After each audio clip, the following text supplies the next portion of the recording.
why are you so passionate about health and wellness and CrossFit and not restricting and moving and dietetics and diabetes? You're passionate about so many different things, Haley. I love it. And you've got so many different activities and hobbies. I'm sure you can share later on. You've got a great website that shares a lot about your personal life and everything. Anyways, that's a long introduction. What are you passionate about? So I have probably a long-winded answer to that, but I'll try and keep it concise. I am very much Enneagram 3, if anybody is familiar with that.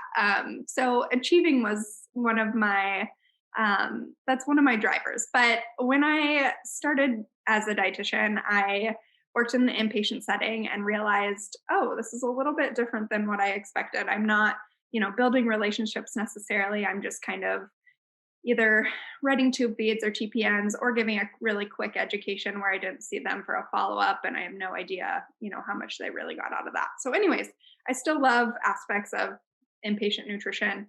But when I moved to Colorado, I was presented with some outpatient opportunities. And that's really where some of the diabetes parts came in, where I realized a lot of these patients do have that. So I needed to be a little bit more versed with their medications and just management strategies that I didn't necessarily learn in my dietetics program. So that's kind of why I have that credential. It was more out of a way to better serve my patients versus what like my passion is about.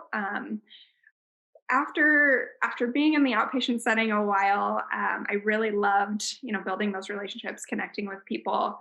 But there's still some things with healthcare that I don't necessarily agree with or love. Sometimes it was way too focused around weight loss, or maybe I wasn't able to have the availability to truly follow up with these patients as much as I would have liked to. There's just still some flaws, I think, in our healthcare system. So then I was inspired to open my own practice, which I opened an office in the CrossFit gym that I was coaching at. I love exercise. As a gymnast till I was 18. I ran D1 track. Like I've always just been very active. That's just something I love to do. So when I opened my office in the CrossFit gym, I realized my clientele was very different than my hospital experience and outpatient counseling experience. These are people that are athletes, they are driven, they want results. And so I kind of took on a little bit of like macro coaching and just looking at more of their nutrition piece versus also what was going on mentally. And what I learned was there were a lot of unhealthy relationships with food, a lot of very controlling, restrictive ideals about what their nutrition had to look like to be a successful athlete. And that's kind of where I knew I needed to, again, achieve another credential because I needed to serve them better and look at their nutrition a little bit more as a whole versus just the numbers, just the science. So once I became immersed in intuitive eating, my whole practice has changed, my whole life has changed, and that's kind of what led me to be excited and pursuing more of intuitive eating counseling.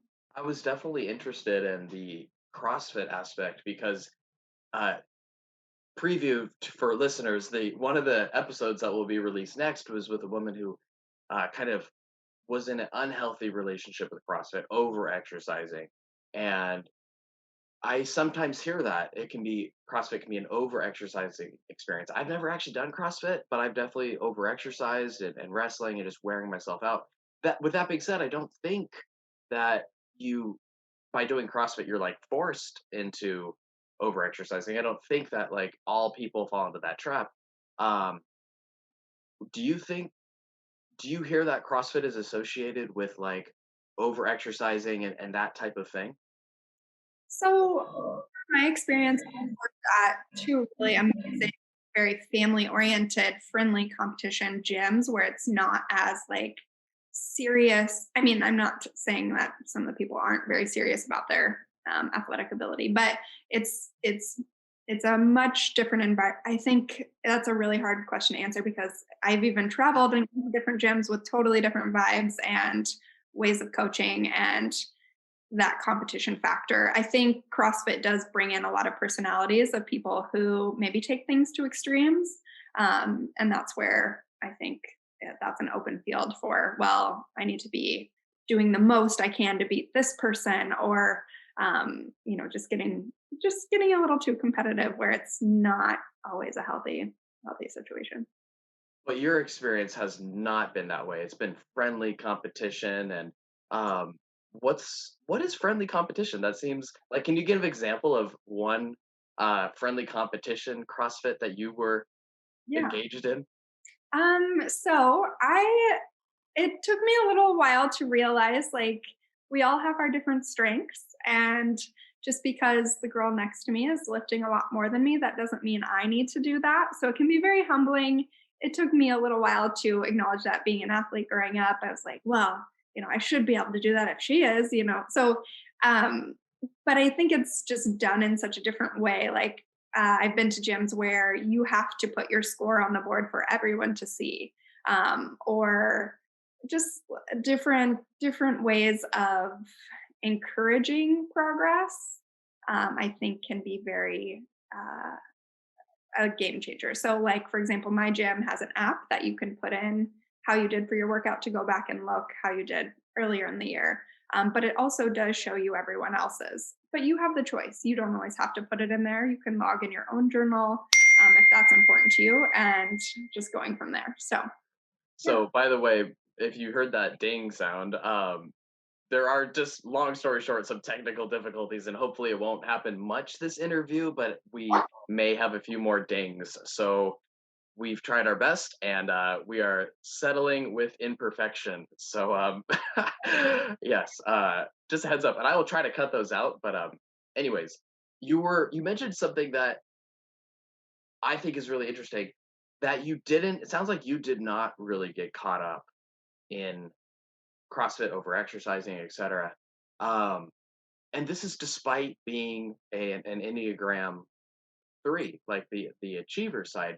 Um, I just think it would be likely, especially I've coming from a background where wrestling, where there's a lot of emphasis on weight and shape and etc.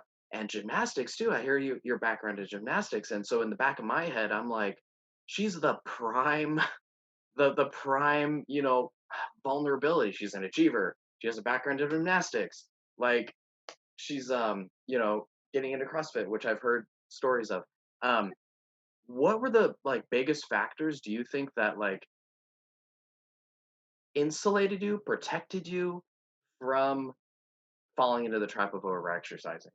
That's a really good question, and unfortunately, I just was always put into environments that were very, in my opinion, healthy. Like, I never had a gymnastics coach that would make comments about my body, which is maybe unheard of for a lot of people. I mean, sometimes people had McDonald's for snack and nobody thought twice about it, and we were a competitive gym, and we, traveled and lots of good things. But I just have been blessed with really good coaches, and my parents. My parents were definitely uh, encouraging high achievement, but it was never in comparison to anyone else. It was my own skill level. So I'm not sure what necessarily protected me from a lot of the getting too caught up in a comparison game or feeling the need to overdo it. I think just my personal self, I've been a little bit more intuitive, at least with my physical body, when I know something's too much. Even running track, I would never go to the extent of, like, having to throw up after a race or something like that, where I saw teammates who did that. And I'm like, I don't even think I could push myself like that.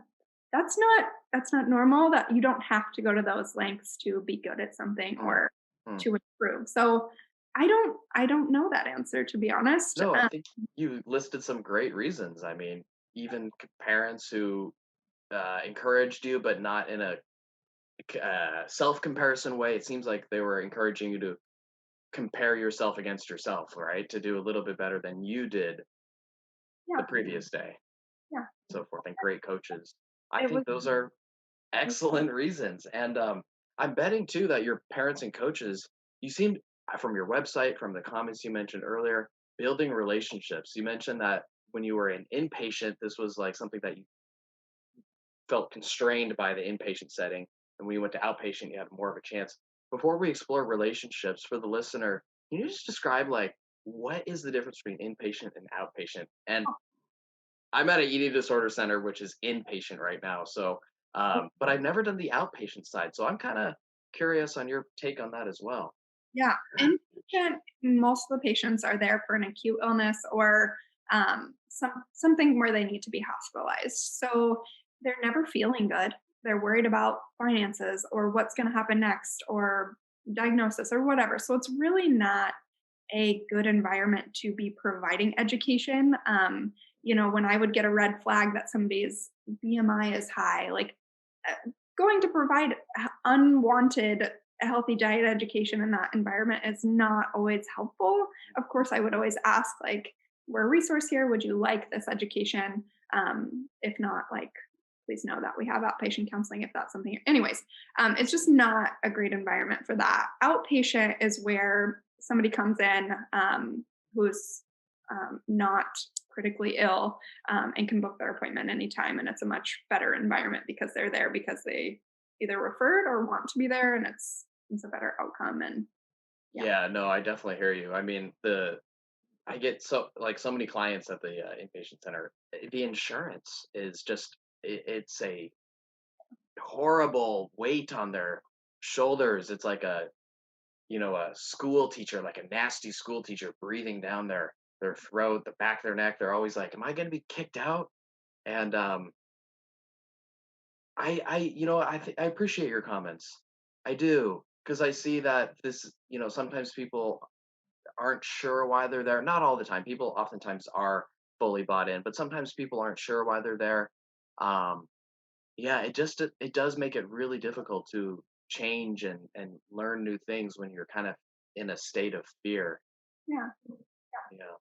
And that's why in the like my private practice or outpatient setting, people are coming to me because they're ready to change or they're at least ready for trying something different or they've exhausted all of their dieting culture habits or whatever. So it's a lot more rewarding and successful when What's your favorite modality? You have to pick one. You have diabetes, you have nutrition, you have wellness, you have yoga.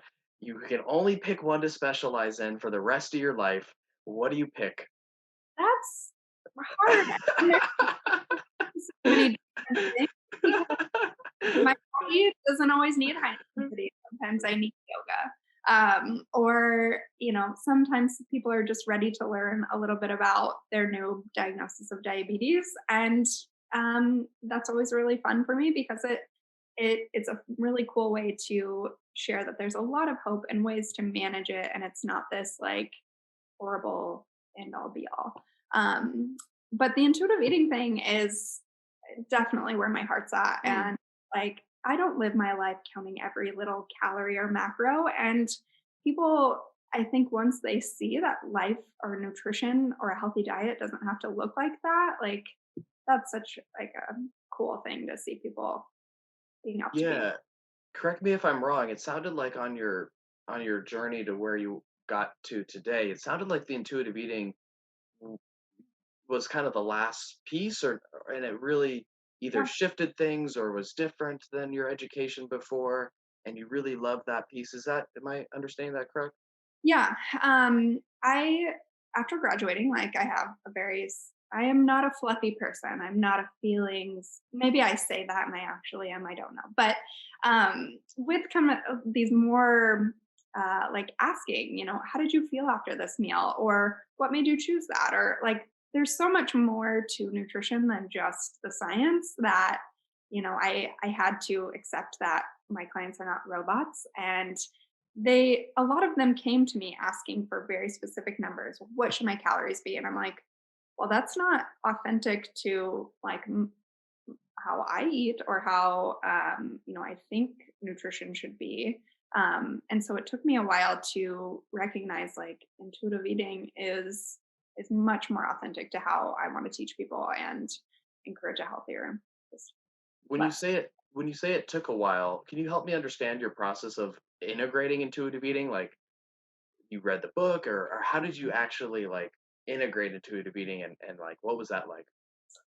Reading the book was step one, and I was like, oh my gosh, like this is written by dietitians. Like, what? How have I missed this? Why was this not a curriculum or like a course in my 6 years of education? Um, and I like immediately after that, I was like, I need to know more. I need to know how to help my clients, live this life because the tools that I have now, or just the science approach is not it's not that it doesn't necessarily work for a lot of people, but it does it work long term? Does it feel good? Is it what, I want to be associated with? I don't think that, or that just was not true to what I wanted to do. So, yeah.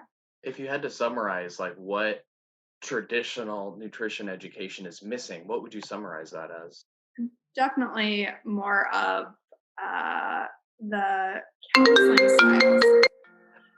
You can just cut that out. So what I think is missing in our curriculum is more of these things, and how to deal with traumas of dieting, how to really identify when somebody has a healthy or unhealthy relationship with food. Like I did not feel well equipped for that um, graduating. So I would say Yeah. more of the mental side of things.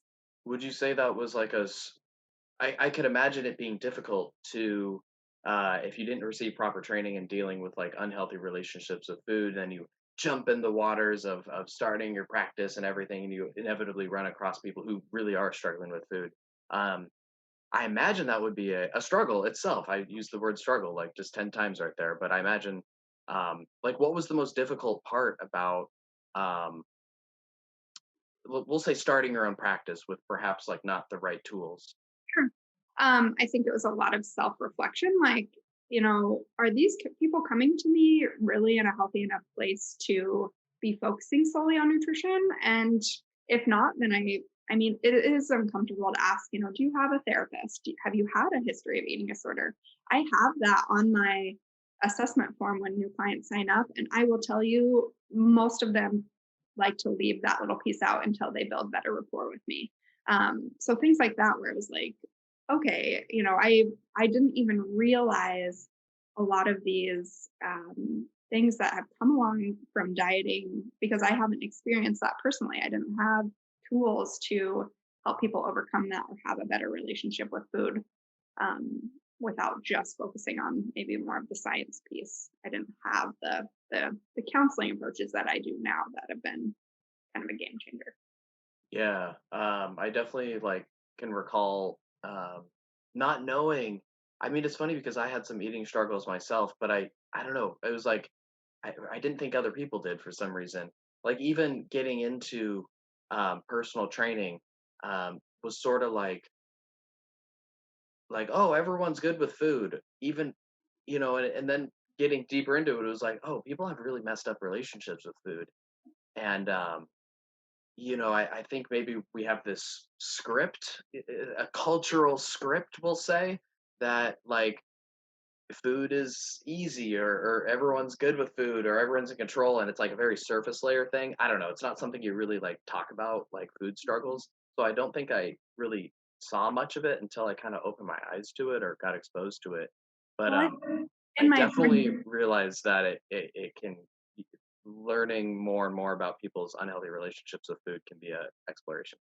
And I don't know why in my brain I thought everybody's motivator would be to improve their health and how they feel. And that is certainly not everybody's motivator. Sometimes it's like, I want to look at like that girl, or I want to be my weight that I was in high school, or things that I'm like, wait, what? This You have to make such extreme changes to be at that. Like, what? Why is this your motivator? Or do you even know why? And there's so many things in there that I was just like, oh, okay, well, I need to be able to address this, but you know, be in a place where I have to meet them where they're at, but also help them, guide them to a you know, better outcome and sustainable things, sustainable habits that they're changing. Yeah, it sounds like the counseling dynamic. Did the counseling dynamic sort of come to you after nutrition school, or dietetic school? Did that kind of evolve over time, or how did you start to integrate counseling and these different learning about these different motivations that go deeper than nutrition? How did that evolve over time? I think just recognizing, when I would ask people or start asking a little bit more of what are you motivated by? Like what are going to um, push for these changes so that you actually feel better. And for example, I had somebody today who was like, you know what, I can get through some headaches if that's what it takes or what. And I'm like, are you listening to what you are saying? You're willing to feel crummy to look a certain way. And I think it's just helping people recognize like, Mm, okay, that no longer is a health focus and it's something much deeper than that, or kind of an unrealistic expectation that that isn't going to be healthy down the road. yeah, definitely. What do you what other is there any particular story that stands out where someone was like had just an extreme goal that sounded true to them? They're like, "Hey, I want to be 50 pounds," and you're like, 50 pounds? Like what? Like it sounded crazy, but to them it sounded um like normal. And it's okay if you don't have any stories off the top of your head, but I do know what you're saying where it's like y- you're this sounds normal to you, but this is not normal. Sure. One thing that I did have happen to me is I had a client who was just literally eating a scoop of protein powder. He wasn't mixing it with anything, nothing, because he was fearful of what he ate because he just didn't understand what it should look like or thought that that would be, what he needed to sustain his muscle mass. And Mm, that, like, oh my mm, gosh, like you live in a world where you can't even eat food without being fearful of how it will change your body or whatever, when it's a very basic human need, and it's just like presenting that in a way that it's like, we have to get back to kind of reality and um, fill that education gap so that you can feel a little bit more comfortable with eating real food. So I mean, that was probably one of the biggest uh, yeah. recognition. I'm like, oh my gosh, people just really, are in this place of trying to be perfect with their diet and so fearful of just anything going into their body that it can come down to just eating protein powder. So, you know, Yeah. Do you think there are personality types that are more susceptible, we'll say, oh, to yeah. like what you can even use the Enneagrams if you want, but like what personality types do you feel or patterns that you see, or like what types of people are maybe more, susceptible to becoming I'm not even sure how to finish that sentence, becoming really afraid of food, developing unhealthy relationships with food, um, becoming overly concerned about weight and stuff. What kind of personality characteristics do you see? I would say my population of clients is more of like very high achieving females who either own their own business or very top of their game as far as career goals go, and they want to know how to do it all. They want to work a million hours a week. They want to make sure they're exercising every day. They want to make sure their diet is perfect, strict, balanced every meal. Like Healthy, clean, et cetera, et cetera. Yeah. so I don't know if that's necessarily a type of person. That's just kind of the demographic that I see pretty frequently. Hmm. And it's kind of just looking at like, well, what is sacrificed in your life to maintain these things? Are you less present for your family? Are you able to eat a meal with someone else without having to bring your own food, or the whole dinner you're just thinking about, is this balanced? Can I have this pasta or whatever, where it takes away from that experience? And so, yeah, I would say kind of the very high achieving male and female, or people who just, really have had things happen in the past, whether it's family members or relatives with chronic illness, and they're trying to avoid that. Um, yeah, I would I say. think I think it's pretty common for the people who actually are willing to, work on themselves. I feel like those are the types of people that we'll see because I tend to get high achievers as well. We'll say highly organized, very competent people. Um, they're pretty damn good at their job. They might be a little bit, I think one characteristic I see a lot is people pleasing, of course. Like they're burning themselves out there for everyone else, but not enough time for them. Yeah. Um, yeah. I wonder too. I mean, there's denial can be such a powerful force. There's got to be people who are in denial, and I don't know. For people who are in denial, I guess I just don't see them. Yeah. Um, yeah. But I wondered about so I know a little bit about the Enneagram, not much, but because I think I was a 3 as well, and I'm forgetting my secondary. There's a secondary, right? Yeah, there's like a wing on each side. So Enneagram 3 achiever with a wing of like kind of a people pleaser or a helper, which Is is, I that like which number is that? There's 9. think it's a 2. Okay, So you're any wing you have is on the it's either so if I'm a 3, it would either be a 2 or a 4. Oh, Uh, interesting. yeah. I So thought mine I thought mine was like a 7 or something. you could definitely I forget though. Like I'm not quite sure, but that would be obviously not a wing. That would be a I don't know. another one that you're close to or I don't know. I tried to pick it like 4 different times because I didn't wanna be that person. Ah, I see, I see.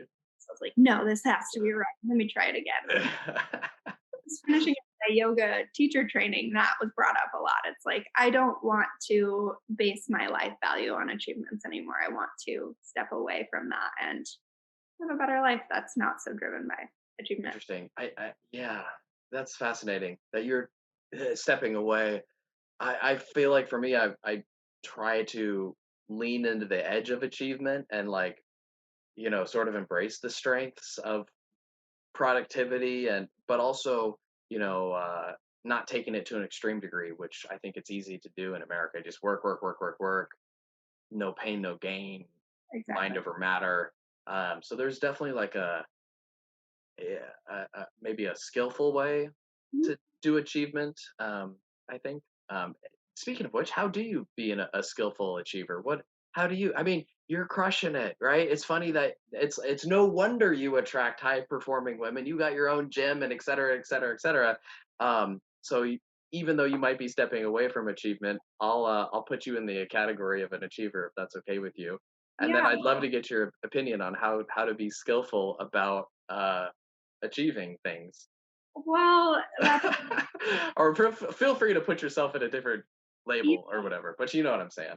it worked really well for me when I was younger. I could go to high school and then I'd have 3 practices after high school. I was fine. Like I had the energy. 3 practices? Yeah, my parents had What? very Oh. very then like, but I thrived. Like I loved Okay, that. okay, Like okay. being busy. Like I don't even know how to turn on my own TV. Like, I just don't. That's not that's not something for me. But You don't um, know how to turn on your TV? no, yeah, that. So I mean, activity and that stuff. Like I don't know if it was just the achievement or if it's just pure enjoyment. But Mhm. um, and then, for example, I worked 7 days a week for a few years because I wanted to pay off my student loans, and that was an achievement I needed to accomplish. And I've just done that for a long time. And now I'm starting to realize, okay, well, what is being sacrificed in my adult life that isn't, necessary anymore? Like, I'm not very present in the evening because I'm glued to my computer, or, my girlfriends are going out to do something fun. And I'm like, shoot, I have, you know, this on my list that I can't be a part of that. So I think my personal relationships, Mm, um, when I started to see those suffer a little bit, that's where achievement didn't mean anything to me anymore. It's like, no, I need well, it still does, but you know what I mean? It's that reality check of, you only have so much time on this earth. And if it's just um work. to yeah. And I love my clients and I love serving them and I love being available like 24/7 and being there for them. It's just, I can still do that. It just may need to look a little bit different. Or, I didn't go to school for business. I'm not a business owner. I'm a dietitian. So I didn't realize like setting boundaries was a thing I had to do, or Mm. doing my own scheduling. I needed to be better about blocking out things when they tried to reschedule when I had made plans with friends or whatever. So just little things like that is kind of the I big think game. that's really important as well, to balance play and leisure with work.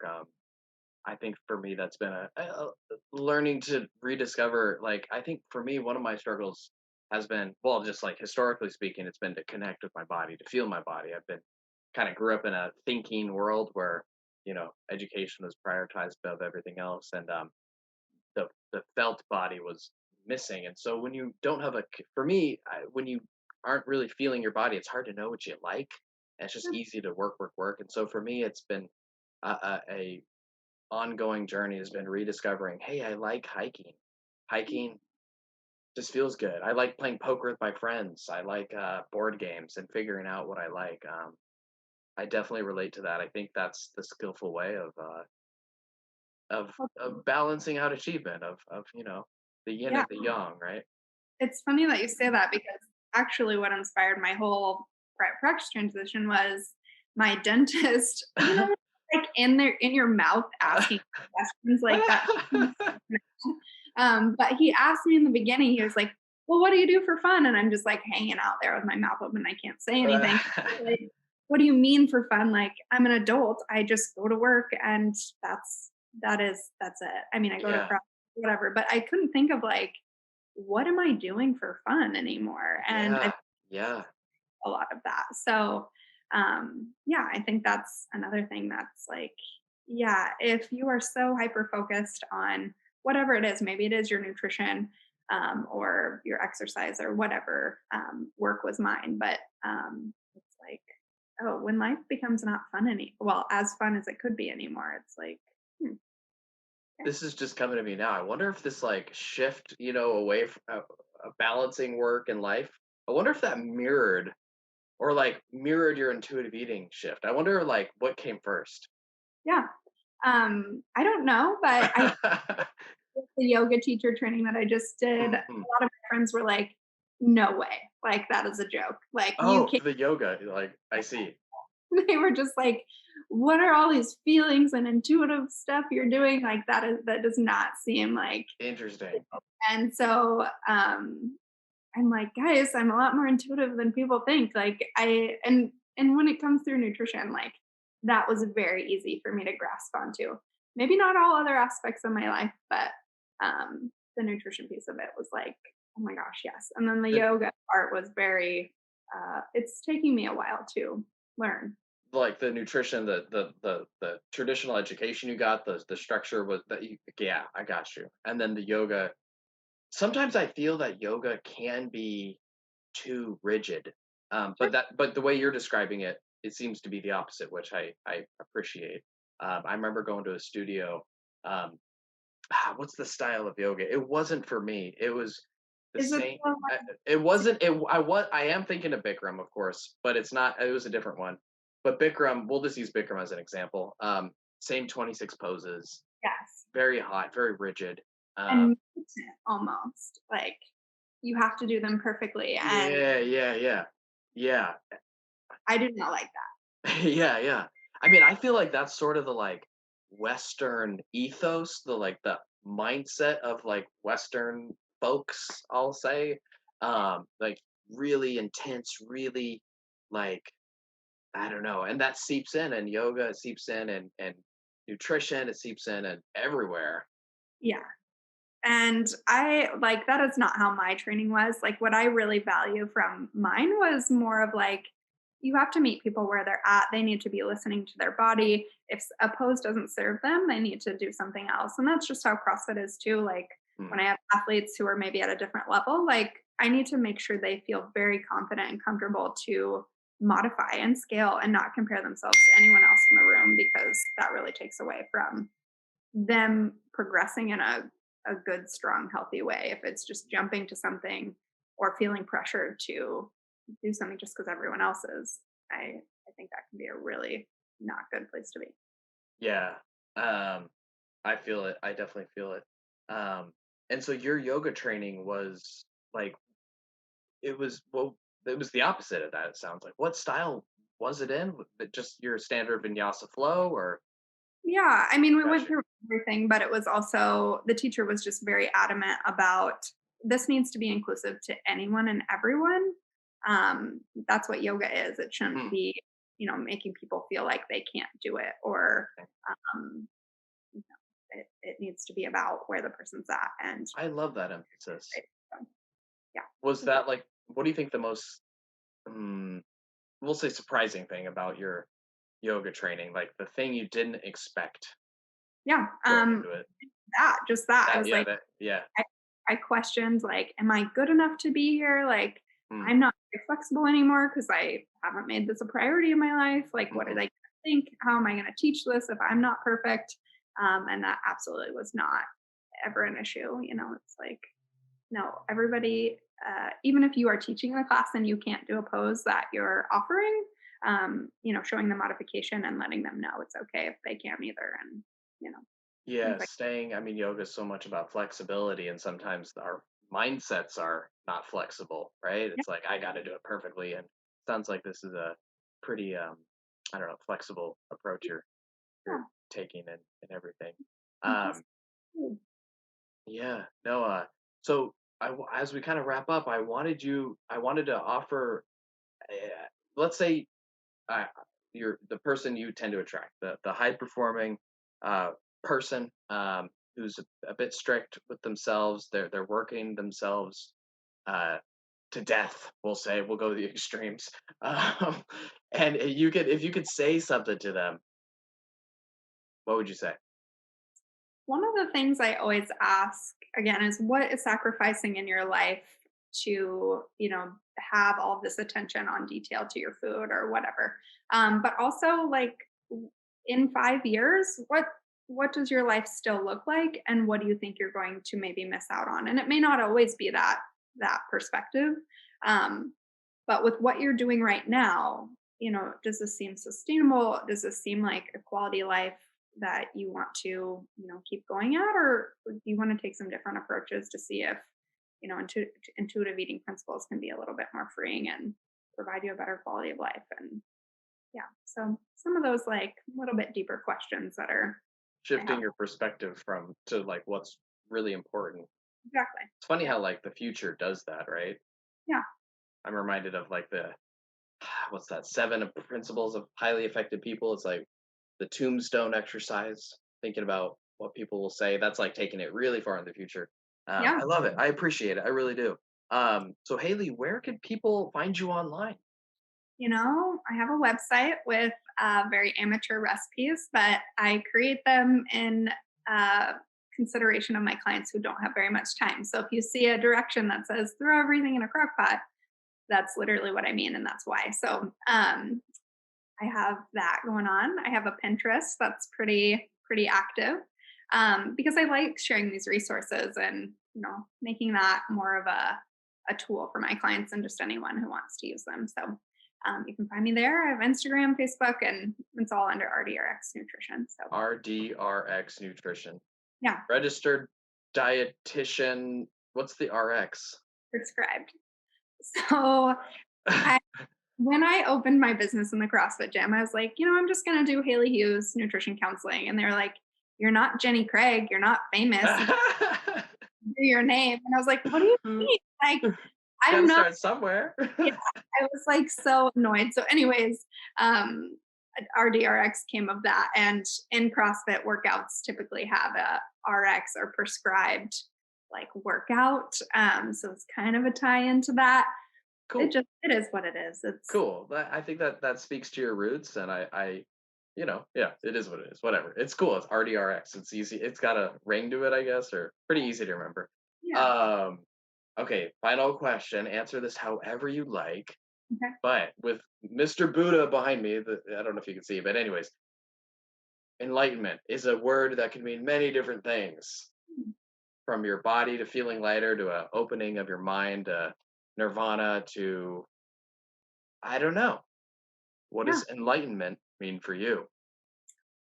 I think, I mean, just from this conversation with kind of what I have going on in my life right now, enlightenment is just a different, better way of living perspective of feeling more free and being able to enjoy the small things and, um, yeah, just a different way of looking at life and brighter, happier, good things. Awesome. I love it. Thanks Yeah. so much, Haley, for coming on. Yeah, absolutely.